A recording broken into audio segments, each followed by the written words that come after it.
Hi everyone and welcome to Veganic Gardeners Question Time. I am your host Giles Bryant and I'm so pleased to be presenting.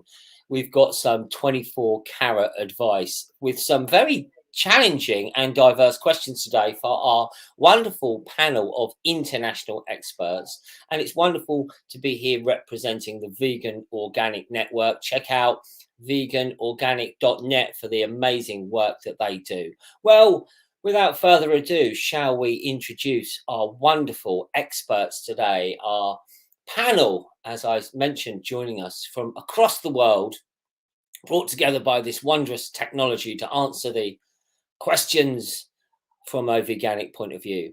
So I'd like to introduce the first panelist, if I may, one of our experts, and it is Meghan Kelly. So roll the VT. Meghan learned veganic permaculture to become more self-sufficient while sticking to her vegan values. She's practiced veganics for over 10 years in community gardens, concrete jungles, and up in the hills. She runs the Learn Veganic online course and co-founded the Veganic Agriculture Network. She is a lovely lady and was recently a guest on my Kinda Sound radio show.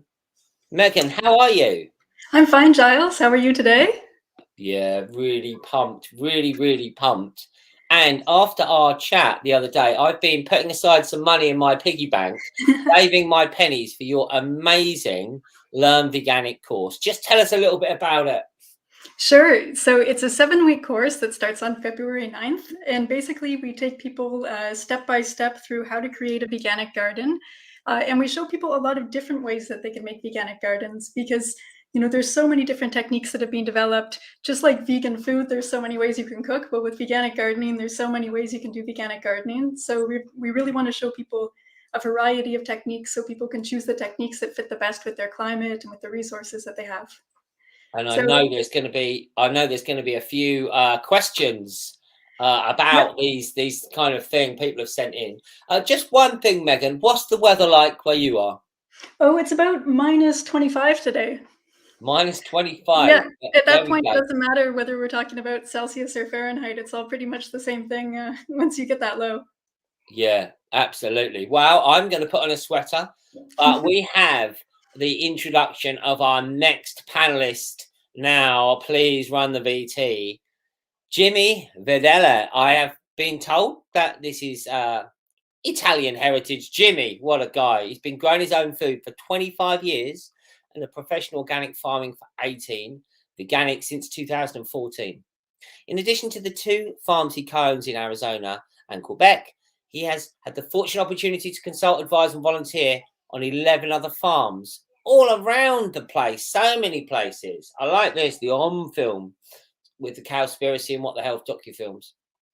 The Humane Party in the USA, Animal Protection Party Canada and Growing Green International.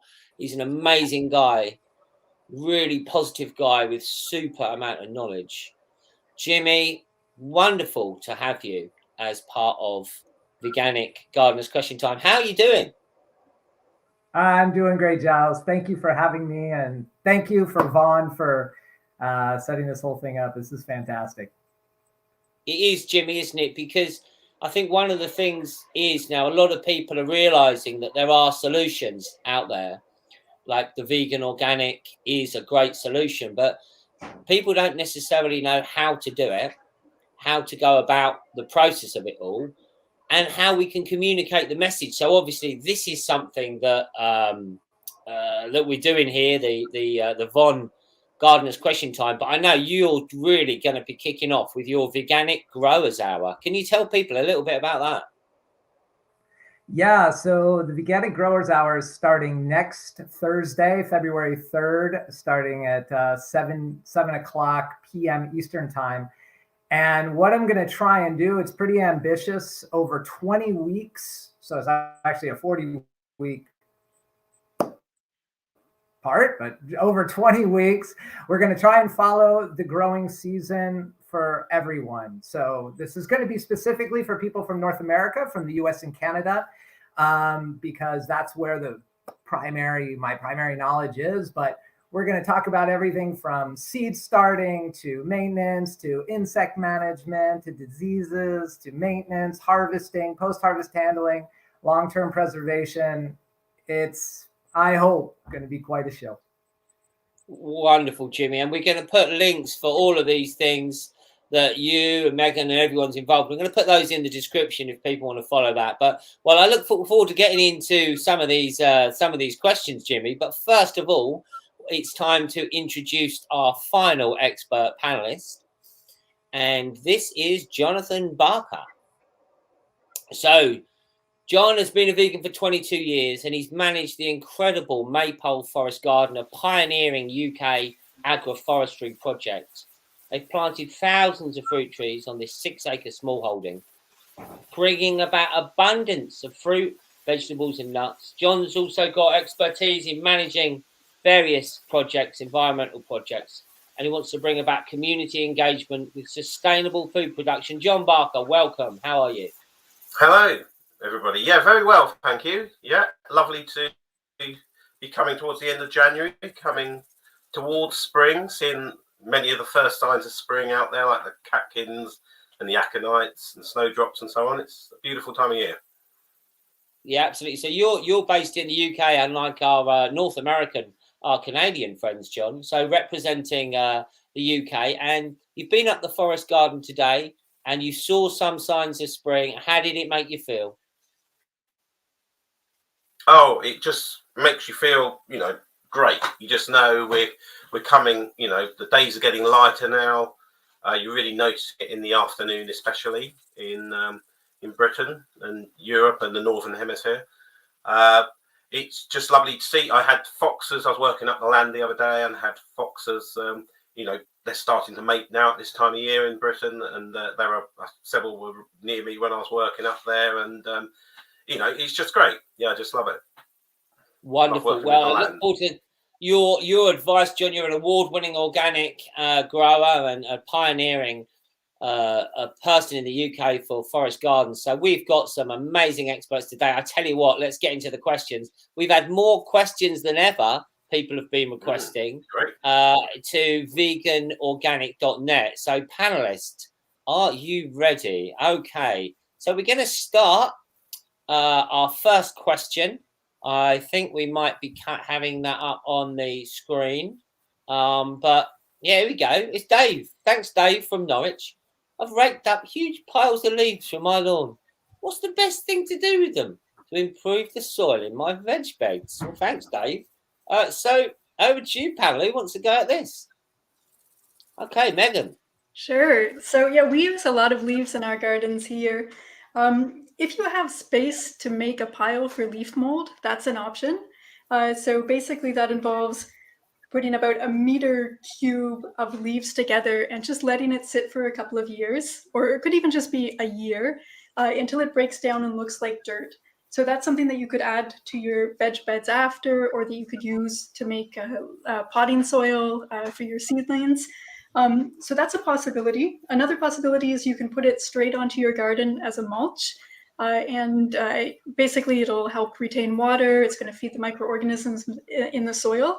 The only thing is you don't want to have really big leaves like maple leaves that are kind of overlapping several inches thick, because that can create an anaerobic layer. So if you had a big pile of leaf mold and it goes anaerobic, that's not a problem. But in your garden, if you put on several inches of leaves and it becomes anaerobic, that can be a bit of an issue. So it's better in those cases to go with leaves that have maybe been shredded up, or if the leaves were dry, you can kind of jump on the pile before you put them on to make them into smaller pieces. But I'd say just to avoid huge leaves that overlap and form a really tight mat. Another thing you can use them for is surface composting. So what we do is at the end of the season, we cut down all of the plant matter that's in our gardens. So we have all these tomato plants and zucchini plants and bean plants that have grown everywhere. We chop those all down and we put them straight on our garden beds. And then we put a layer of leaves on top of that. So maybe just 1 inch or 2 of leaves, a few centimeters. And that's a way that you can compost directly in your garden without having to have a separate compost pile. And another thing I really like to do with leaves is I'll put them in my pathways. So I have raised beds in my garden, so there's like a lower part for the pathways. And I find that's a really good spot to store leaves for later because, for example, somewhere like a community garden, you don't necessarily have a place where you could store leaves later, even though you might get all of your leaves at one time. So I'll sometimes put them, about that thick. And I don't really worry if my pathways get anaerobic. I would just worry about that on the garden beds. But it's a place where the leaves can break down. And then later in the season, once they've broken down more, I can just pile them up onto the garden beds and have more organic matter that way.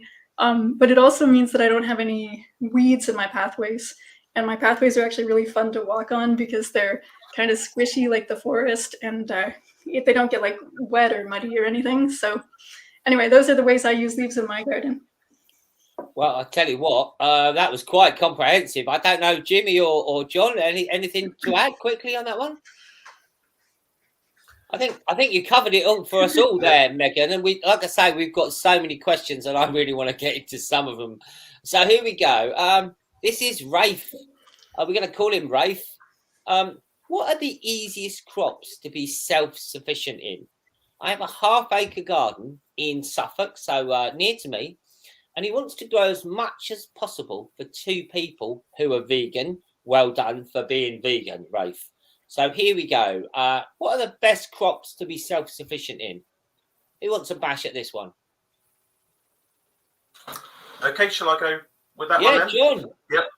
So what you want, you obviously want quite a few perennial crops because if you get bare root fruit trees in at this time of year in the winter,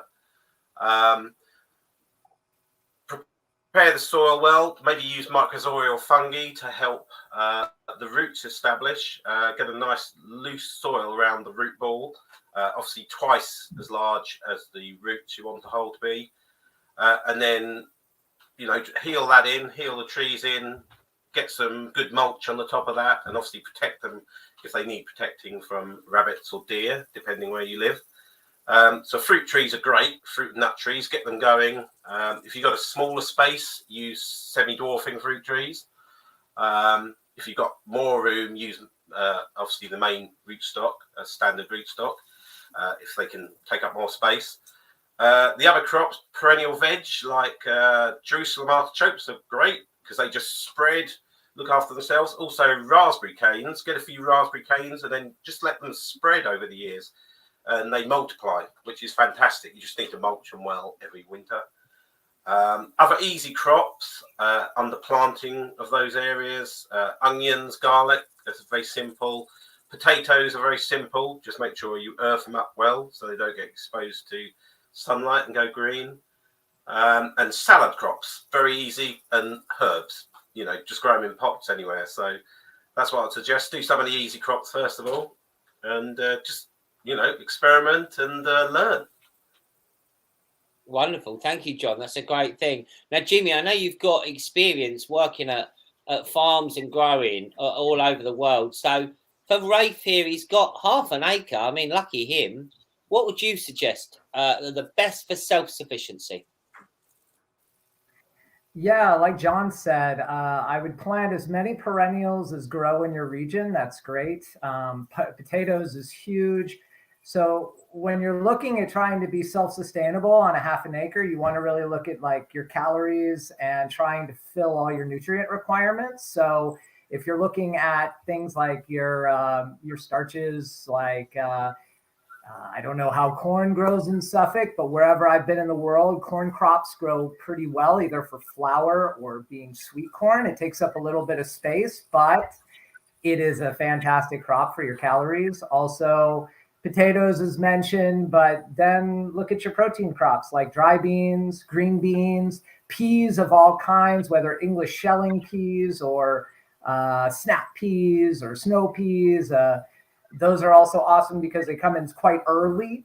John also mentioned all your greens. So yes, your salad crops, your kales, your chards, collard greens, anything of your your leafy greens that are going to have your beta carotenes in them, all your green vitamins that go in there. So things like your root crops also super huge. Carrots, beetroot, rutabaga, parsnips, depending on your region. Again, in Suffolk, I know parsnips and rutabaga want to freeze, but any of your crops are going to be great because you can have those for storage. And we all like to have our soups when it's cold. So that'd be great. And as Jon said, also herbs are huge, growing parsley and basil and rosemary and mint and whatever else you can find. So yeah, half an acre is a ton of space. So the sky's the limit. Grab a seed catalog and you can plant everything from A to Z.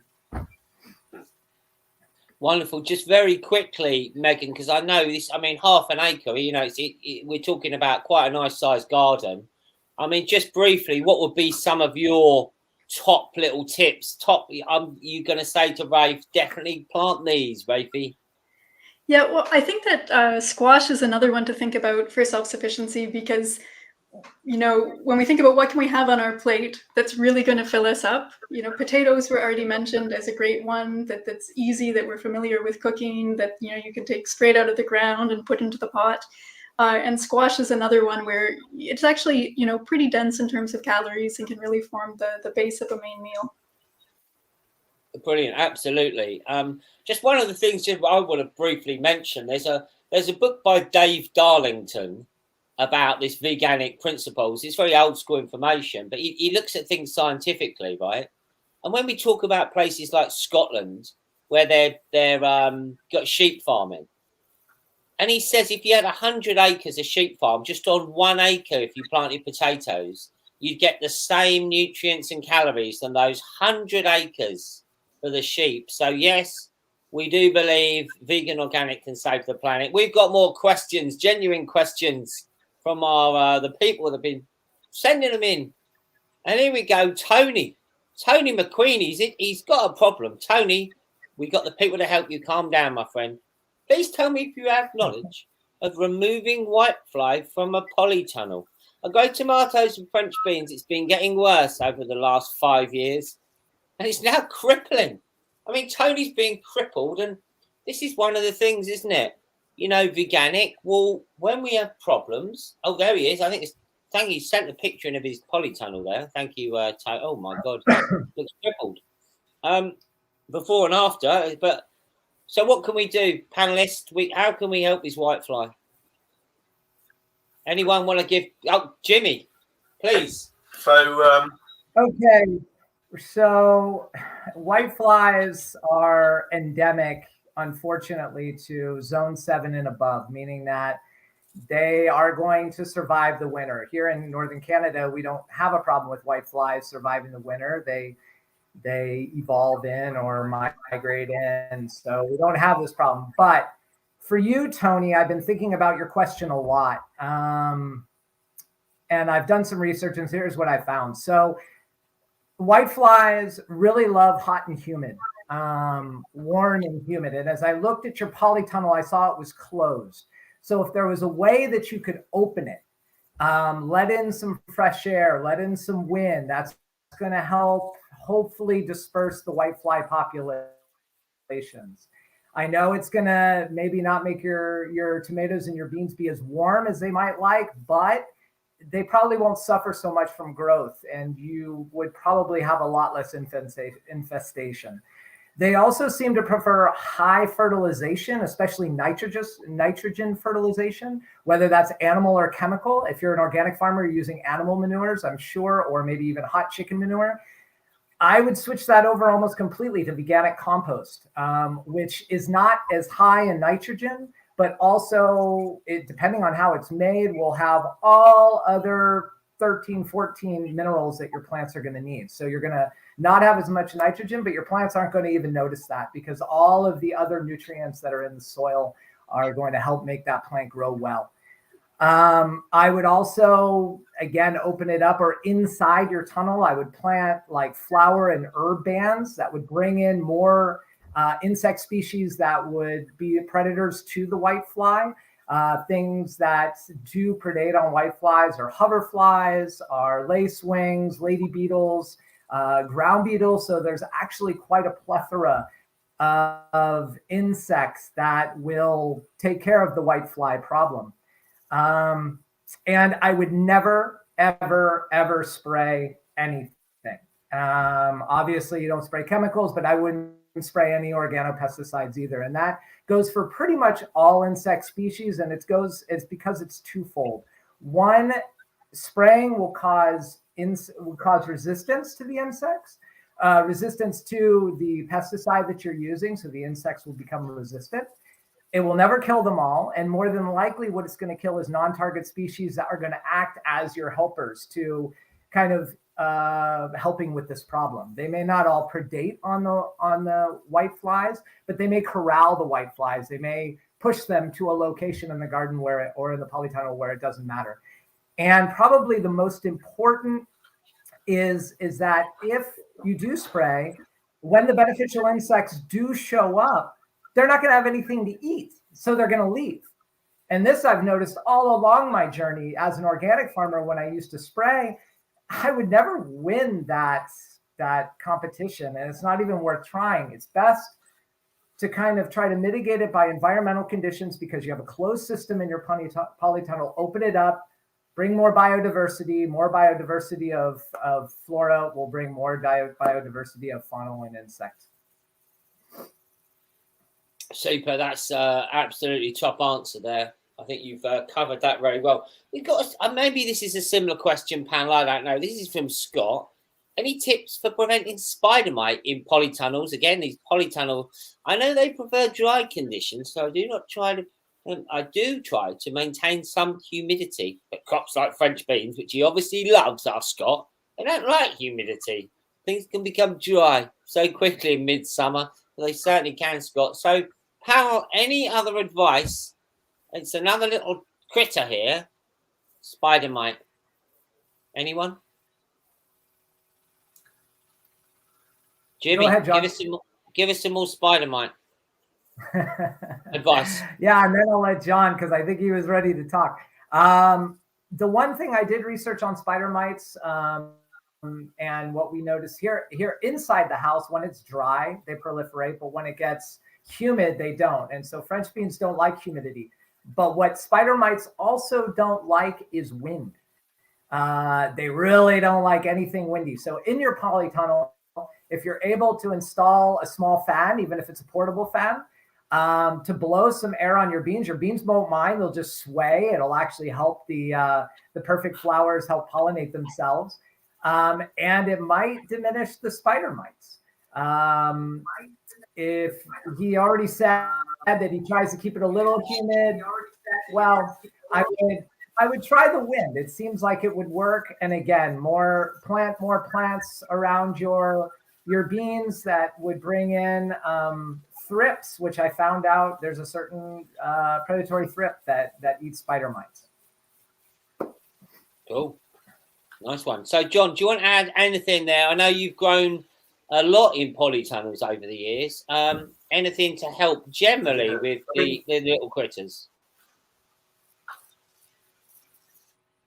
Yes, I mean, obviously, getting your plants as strong as possible by, obviously, like a seaweed fertilizer. I find that gives a high range of nutrients to plants, makes them extra strong, so they're stronger to deal with any infestation. I always find planting garlic, companion planting with garlic, is a good way of warding off certain insects like whitefly, so things like this. That's what I find helps, and it's trying to prevent that infestation. Obviously, crop rotation. So if you've got your polytunnel looks quite large, and you can rotate the crops to try and move them each season, so pests or diseases don't build up in that area. So that's another technique of trying to prevent infestation of pests organically and using veganic principles. Wonderful. Well, thank you very much. So, panel, we've had some wonderful advice, and we've got some more top questions coming. But as well as being a expert in permaculture and forest gardens, one member of our panel today, Jon Barker, is also a singer who forms with the vegan band Peace on Your Plate. And as we've been talking a little bit about the forest garden, we have a video from the band Peace on Your Plate. You might recognize some people in the video here, which was filmed at the Forest Garden. It's all about vegan and the positive energy of veganism. So we're going to have a little musical break panel. So you might have time to pour yourself some veganic tea. Yeah, we're going to roll this one. This is Peace on Your Plate, Ask Me Why.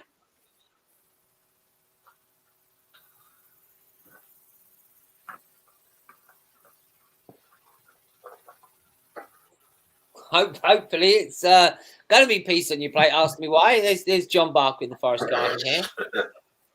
Hoping to get the video of Ask Me Why. But in the meantime, there he is, installing the universal egg. And, oh, well, there we go. Maybe we might have had a technical failure panel, but don't worry. We'll edit it out for the YouTube. Let's get back to our questions.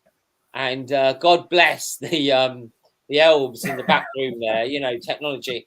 Dave from Braintree. Okay, Dave. Can Veganic really feed the world? Bill Gates says we need lab-grown meat. And I'm inclined to agree. And do chemicals really cause harm? Chemical fertilizers feed hungry bellies. So Dave from Braintree obviously hasn't read Dave Darlington's book, but he makes some valid points. Can Veganic feed the world? Do we need lab-grown meat? And do chemicals really cause harm? Glyphosates, etc. Who'd like to tackle this one? Yeah, I'll start off. So Okay, we all know. Yeah, so we all of us here and most people who've gone vegan know that crops, you know, feeding the world on pure plant-based diet will require vastly less land than feeding them on a, you know, omnivore diet, basically, because it takes so much food to feed the animals, so much space, so much forest is cleared, and it's very inefficient. You get far less calories from the same size space of animal husbandry as you do from you know, plant-based food production. So yes, on that front alone, it makes a massive difference. And also, if you're using permaculture techniques, organic techniques, especially agroforestry, which is something I practice, you can get very high yields from using multiple layers of growing, from your top layer, like with your chestnuts, for example, you know, down to your lower levels, your fruit trees, your semi-dwarfing fruit trees, down to your shrubs level with your fruit bushes, and then down to the ground layer with your herbs or your root crops. So using multiple cropping, you can create very high yields. And you've also got the products, also the wood, medicines from that system. You can tap the trees and create your own wine. It's just, there's multiple benefits from a forest-based agricultural system, which we need to move more towards, which helps to deal with biodiversity decline, and it also helps with you know, adapting to extremes of weather, extremes of dry weather, extremes of wet weather. It's very adaptable, and it helps bring back biodiversity and creates space for nature. So yeah, vegan, organic, especially agroforestry, which I'm passionate about, is one of the greatest solutions to the issues we face in the world at the moment.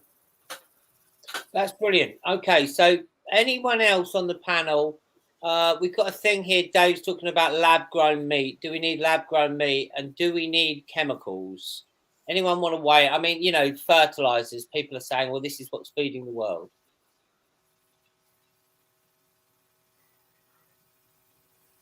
Give it some, Jimmy. No, I got it. All right. So yeah, this is a huge question, and awesome question, Dave. Thank you for asking it.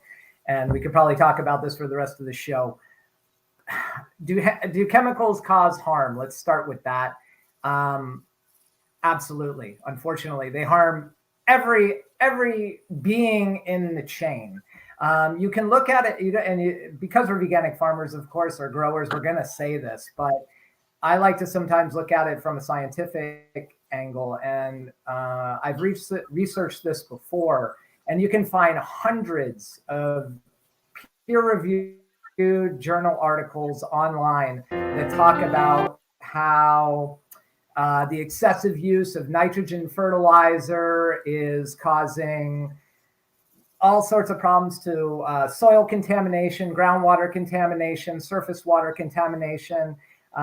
It causes cancers in humans, fetus development issues, respiratory problems, thyroid issues, and even diabetes. So that's just from chemical fertilizers alone. Chemical pesticides have been known to maybe cause Parkinson's and Alzheimer's, as well as cancers, and worldwide accounts for over 300,000 deaths per year. This is mostly due to the people, or done to the people that spray these hazardous chemical pesticides. And these are the less fortunate people of our world, those that are the lowest paid, immigrant farm workers, forced labor workers. So we're really attacking the human population by spraying these chemicals, as well as taking away from the biodiversity that's on the planet by all of the toxic runoff from the chemicals. So we know that chemical pesticides and chemical fertilizers, chemical herbicides, chemical fungicides are destroying the planet. We know this. Unfortunately, you're also right in saying that chemicals do feed hungry bellies, because 97% of all agricultural land in the United States, Canada, and the UK is conventional farming, conventional agriculture. Wow. But saying that, in the United States, 87% of all agricultural land is there for raising animals, either through grazing or for the crops that we feed them. So we can look at the correlation between chemicals and raising animals. And when you eat that, it bioaccumulates in your body. It's going to make you sick. The chances of you getting sick are higher. So do chemicals actually harm? Absolutely, without a doubt, 100%. Synthetic meat and Bill Gates. Bill Gates is one of the 26 most richest people in the world. He invested millions of dollars in Beyond Meat, Impossible Foods, Hampton Foods. So he has a very specific reason for promoting synthetic meats. But if you look at the contents of synthetic meats, it's not grown in a lab. It's made in I guess it's made in a laboratory, or maybe a laboratory kitchen. But Impossible Burgers and Beyond Meat burgers are all made from plants. They're made from peas, and they're made from mung beans and potatoes and canola oil and coconut oil. So instead, even though, yes, I agree that we should go 100% synthetic meat over regular meat if we need to go that route, but more importantly is to grow the actual whole foods that then we end up putting in our bodies. Beautiful. Beautiful. Well, that's a great answer. A panel, I think we can rattle through these last questions, because I know Sheila from Chichester, she's dying to know. Come on, come on, come on. Sheila, you might have to wait. I'm on a quest for a better world, caring and compassionate, a journey to end suffering in every way I can. And you ask me, why am I vegan? Well, I am, because I'm a compassionate human. Excuse my imposition, but are you aware of the fact that lives were made to suffer for what is on your dinner plate? And you ask me, why am I vegan, when you should ask yourself why you're not. Because I know you've got it in you to be. So come on, come on, come on, we can save the world, go vegan. Yes, come on, come on, come on, give the innocents their freedom, make it happen.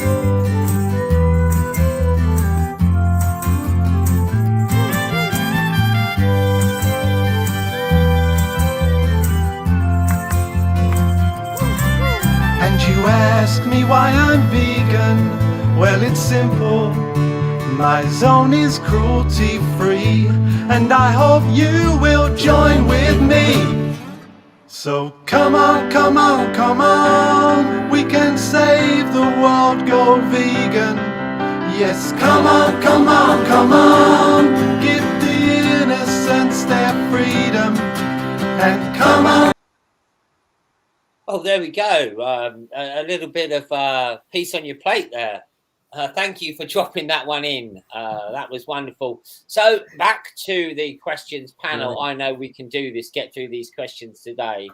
Sheila, are you there? Sheila from Chichester. She's there. I've heard there's a difference between making plant teas from nettles and making compost tea. Can the panel explain?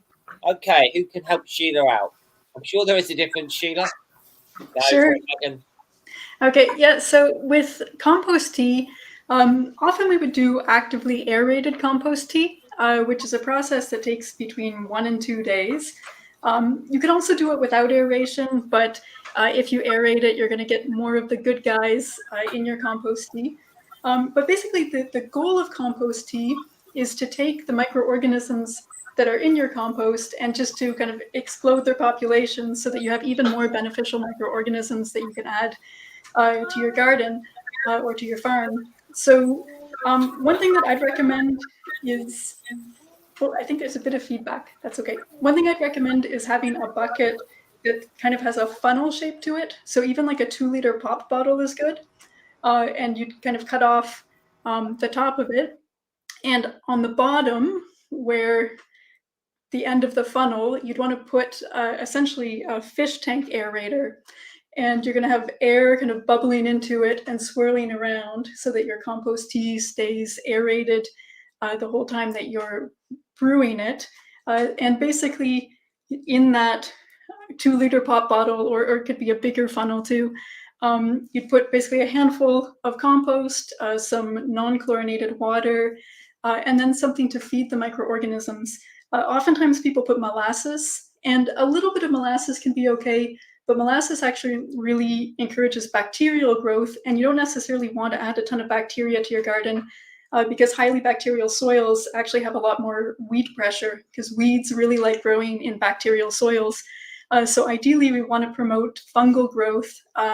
So I would put something more like straw into my compost tea as I'm brewing it, or some decomposing chipped branch wood, or some decomposing wood that's got some fungus in it.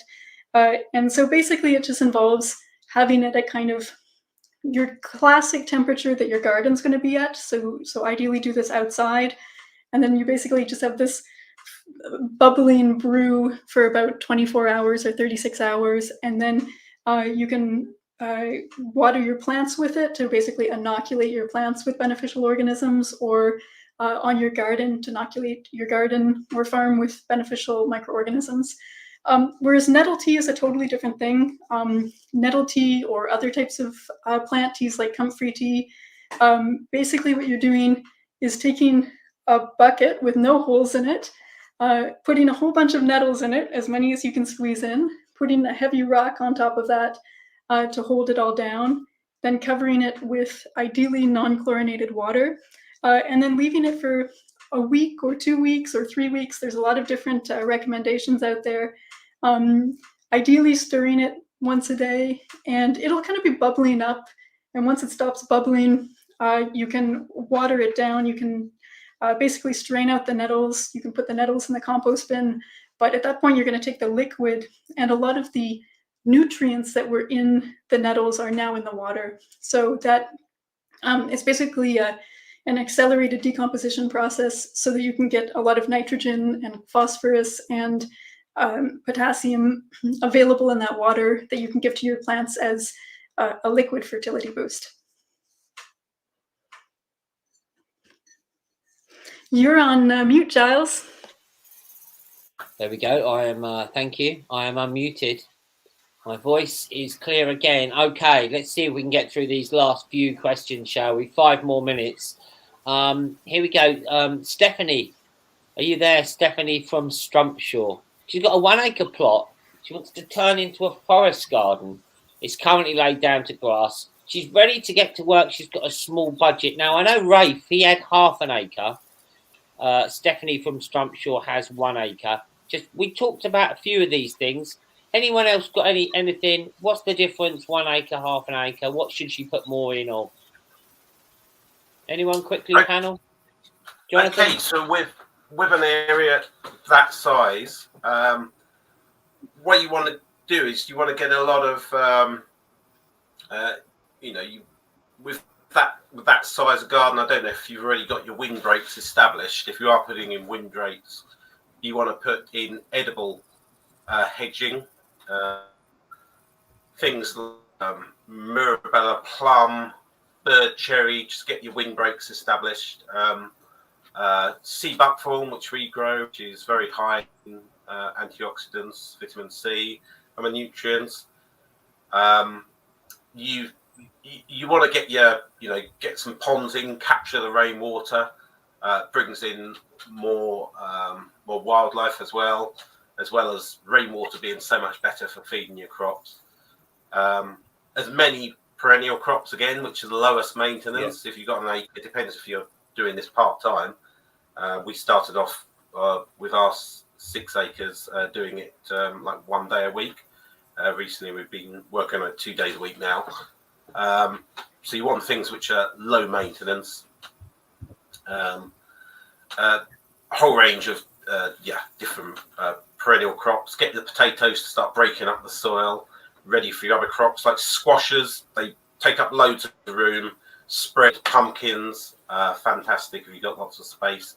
Just to let them, spread over the ground. Ground cover blocks out the weeds. Put down weed suppressant or mulch, thick layers of mulch, and then plant into it in the spring. Obviously, do any techniques that save you time, but give you great yields and help improve the fertility of the soil. Wonderful, thank you. Now, I'd love to get through these couple of other questions if we can, panel. Jennifer's from Yorkshire. She lives in a van. Well, I hope you're keeping warm, Jennifer. What can she grow in a van? Panel, she wants to go veganic. She's veganic, this girl. What can she do? I mean, I grew a garden on my bicycle once, so you can definitely grow gardens in tiny, tiny spaces. But for a van, I would suggest just doing sprouts in jars more than anything. I think that once we get into soil in a van, it's probably going to be a little bit complicated. So I think just doing classics, sprouting in jars. I'd probably stay away from things like alfalfa that can have possibility of E. coli contamination, especially in the warmer months, because in a van, you're going to have a little bit more trouble, maybe, rinsing things exactly when you should. But things like, whole wheat berries that you can just sprout for a couple of days, or things like radish greens that you can grow in a jar. I think that just keeping it that simple would be easiest. And if you want to grow things in soil, in terms of things that could grow in very small quantities of soil, and even deal with being sort of neglected a little bit or dealing with tougher conditions, some of the herbs like oregano and thyme can actually deal with cycles of getting, wet and then dried out. They can also deal with just kind of tough, harsh conditions in general. So if you just have a little bit of soil to give them, I would go with some of those herbs. And also, I think green onions could be nice, even if you have a very small pot with a bit of dirt in it. You could grow green onions and they'll just keep growing and growing, and you can cut off the tops to put into your meals. And I think that garlic greens would be similar. So if you just buy some garlic from the grocery store, you can just plant it even in just a few centimeters of soil, and the greens will start growing out, and you can cut those greens to put into meals. I think those would really be the simplest things that would probably survive in those conditions. That's amazing advice for someone who lives in a van. Now, look, we've got one more question. And this is, I know we're going over time. We're just going to quickly do it. Renata, are you there? Renata from Austria. She's convinced veganic and permaculture is the way. Yeah, me too. But how do I get started in my garden? Well, look, I've just got to answer that for you. All right, panel. Okay. you sign up for Meghan's Learn Veganic course, right? Which is starting soon, and there's the early birds. You get on that ASAP, right? The links are in the description, and you also get on Jimmy's Veganic Growers Hour. It's going to take you through it, right? And you watch what the Forest Gardener's doing on Twitter. I mean, that's all I'm going to say, Renata. The people here can help you. Follow them. They've literally got it sorted. I'll see you on the courses. Well, look, that's been thoroughly enjoyable. I'd just like to say on behalf of Von, thank you very much. It's been a lovely show. Do get your questions in. If there's a show next month or the month after, get your questions in for the panelists. Panelists, I hope to see you again. If it's not virtually, I might come to Canada. They might have to change some of their policies before I come. You know what? I won't talk about it because we're on YouTube, but there we go. But, you know, God bless you all. Keep growing. Thank you, Dan, in the back room, keeping it all working as smoothly as is humanly possible. And thank you to the Vegan Organic Network. Thank you, listeners, as well. I hope you've enjoyed this 24-carat advice from the Vegan Organic Network's Veganic Gardeners Question Time. Thank you all. Thank you, panel. Thank you, everyone. And good to Okay, thank you very much. Many thanks to our panel and to you for watching. Please support and join us on our veganic mission to be part of a worldwide movement for a peaceful, just world where agriculture is earth, animal and human friendly.